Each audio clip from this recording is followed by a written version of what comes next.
रामायण में एक लाइन है, शरणागत करहु जे तजहि हित अनहित अनुमानी ते नर पामर पाप में तिन्हि बिलोकत हानि। आपका काम है बचाना, जिनका काम है डंक मारना वो मारते हैं।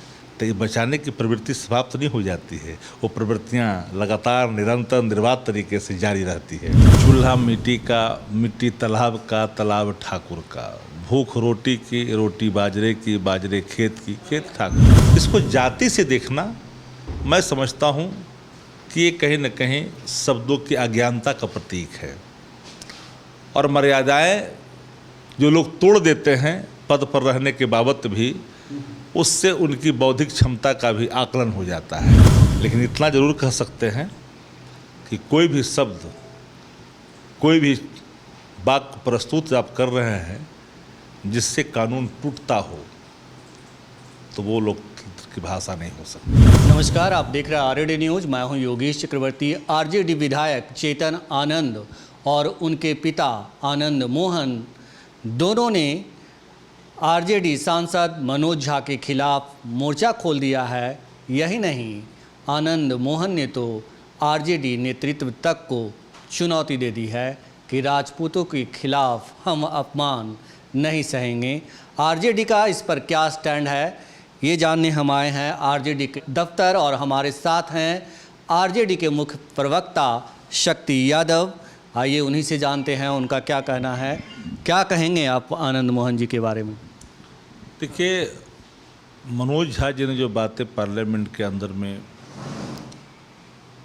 कही, वो एक कविता ओम प्रकाश वाल्मीकि की है। चूल्हा मिट्टी का, मिट्टी तालाब का, तालाब ठाकुर का, भूख रोटी की, रोटी बाजरे की, बाजरे खेत की, खेत ठाकुर की, ये प्रतीक के रूप में। लेकिन कुछ लोग शब्दों के, वाक्यों को, उसके मर्म को जाने बगैर जात से जोड़ दिया, जबकि अंत में उन्होंने साफ शब्दों में कहा कि किसी जाति से नहीं, ये हमारे अंदर भी, आपके अंदर भी, उनके अंदर में, किसी के अंदर है, उसको आप ख़त्म करिए। संदर्भ था महिला रिजर्वेशन का। हम समर्थन भी कर रहे थे और अपने विचारों को भी रख रहे थे कि एसटी, एससी, ओबीसी वर्ग के महिलाओं को इससे प्रतिनिधित्व का प्रावधान निहित की जानी चाहिए। तभी हम एक सामूहिक विकास की, एक अवसर की बात हम कर सकते हैं। क्योंकि आप जब महिला रिजर्वेशन ला रहे हैं तो बिहार तो पहले ही निचले स्थानीय निकायों में 50% आरक्षण दे करके सम्मानित किया है महिलाओं को। सरकारी नौकरियों में 35% है। आप 33% दे रहे हैं, लेकिन इसका उपभोग कौन करेगा? सर्टेन लोग। बहुयात वर्गों का प्रतिनिधित्व कैसे होगा? खेत खलिहान, गांव का प्रतिनिधित्व कैसे दिखेगा? तो उस संदर्भ में उन्होंने वो कविता का पाठ भी किया और उसको बताया भी। ठाकुर कोई जाति नहीं है, ये टाइटल है। वो देवेश चंद्र ठाकुर, रामनाथ ठाकुर, जननायक कर्पूरी ठाकुर, गोपाल जी ठाकुर दरभंगा सांसद, कई ठाकुर टाइटल्स हैं। राय की टाइटल कई जातियों में है, कई लोगों में है। इसको जाति से देखना मैं समझता हूँ कि ये कहीं न कहीं शब्दों की अज्ञानता का प्रतीक है। और मर्यादाएं जो लोग तोड़ देते हैं पद पर रहने के बाबत भी, उससे उनकी बौद्धिक क्षमता का भी आकलन हो जाता है। मनोज झा जी शांत, सौम्य प्रवृत्ति के धनी व्यक्ति है, बुद्धिजीवी है। उन्होंने बिहार का गौरव बढ़ाया है, श्रेष्ठ सांसद का खिताब प्राप्त किया है अपने वक्तव्यों के कारण। फिर भी अगर जिस तरह की बातें हो रही है, भारतीय जनता पार्टी के नेताओं ने तो सीमा पार कर दिया। कोई गर्दन काटने की बात कर रहा है, कोई जीभ खींचने की बात कर रहा है।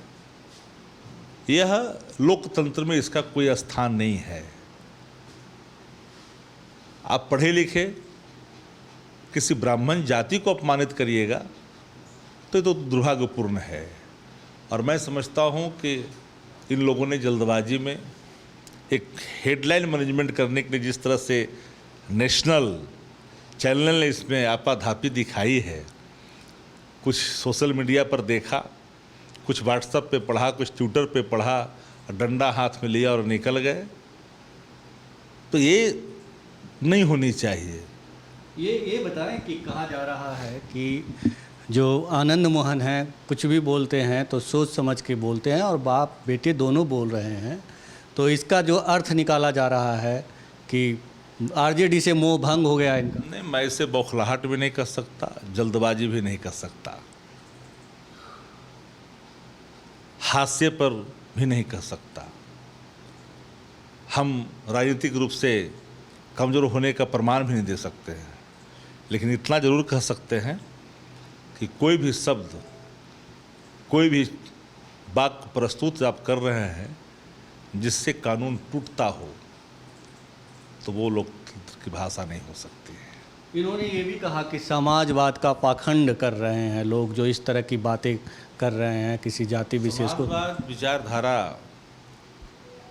कोई साधारण चीज़ तो नहीं है, असाधारण शब्द है समाजवाद।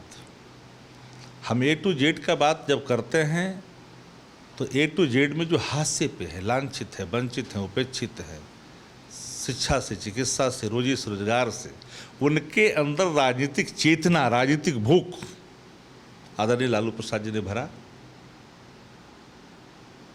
और ये प्रवृत्तियां किसी जाति में हो सकती है, जिस प्रवृत्तियों का प्रतीक के रूप में मनोज झा जी ने उल्लेख किया, इसको जाति से कैसे जोड़ रहे हो? वो किसी में हो सकता है, उसको समाप्त करिए। समरस समाज अगर आप चाहते हैं, राजनीति में आए हैं, लोकतंत्र और संविधान को मानते हैं, तो हम तो गैर बराबरी ख़त्म करने की बात करते हैं, हम तो भाईचारा की बात करते हैं, हम तो अतीत और कालांतर में उन चीज़ों को इसलिए स्मरण करते हैं कि वो व्यवस्था क्या थी। क्या ये सत्य नहीं है? ये बताएं सर कि जिस तरह से कभी हाशिए पर थे चेतन आनंद, उनका पूरा परिवार, आप लोगों ने शरण दिया, उन्हें आगे बढ़ाया, अब गुर्रा रहे हैं, तो क्या लगता है कि इसके पीछे कोई साजिश है? देखिए, शरणागत की रक्षा करना जिनका कर्तव्य हो तो करते ही रहेंगे। एक रामायण में एक लाइन है, शरणागत करहु जे तजहि, हित अनहित अनुमानी, ते नर पामर पाप में तिन्हि बिलोकत हानि। ये तुलसीदास जी की ये पंक्तियाँ हैं। जो शरणागत में आया उसको आपको तज दे, वह विशाल हृदय का प्रतीक, श्रेष्ठ नेतृत्व का द्योतक नहीं हो सकता। श्रेष्ठ नेतृत्व वही है जो आए हुए शरण में लोगों को, शरणागत को, उसको जगह देता हो। बिल्कुल बिल्कुल, ये बात तो मैं खुद ही कह रहा हूँ, लेकिन जब गुर्रा रहे हैं उस पर आप भी कुछ बोलिए। देखिए, आपका काम है बचाना, जिनका काम है डंक मारना वो मारते हैं। तो ये बचाने की प्रवृत्ति समाप्त नहीं हो जाती है, वो प्रवृत्तियाँ लगातार, निरंतर, निर्बाध तरीके से जारी रहती है। चलिए, हमसे बात करने के लिए शुक्रिया सर। तो ये थे आरजेडी के मुख्य प्रवक्ता शक्ति यादव, जिन्होंने ना कुछ कह के भी बहुत कुछ इशारों में कह दिया आनंद मोहन और उनके बेटे के लिए, और इन्होंने कहा कि जिनकी जो प्रवृत्ति है वो जाति नहीं है। योगेश चक्रवर्ती, RAD न्यूज़, पटना।